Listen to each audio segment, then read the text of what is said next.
أعوذ بالله من الشيطان الرجيم.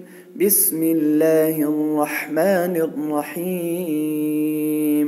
صبغة الله ومن أحسن من الله صبغة ونحن له عابدون. قل أتحاجوننا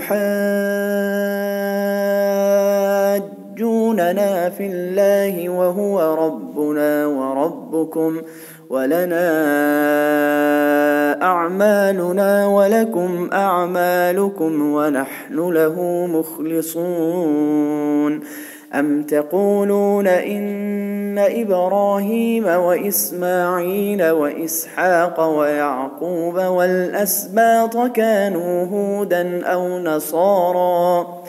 قل أأنتم أعلم أم الله؟ ومن أظلم ممن كتم شهادة عنده من الله وما الله بغافل عما تعملون. تلك أمة قد خلت لها ما كسبت ولكم ما كسبتم ولا تسألون عما كانوا يعملون.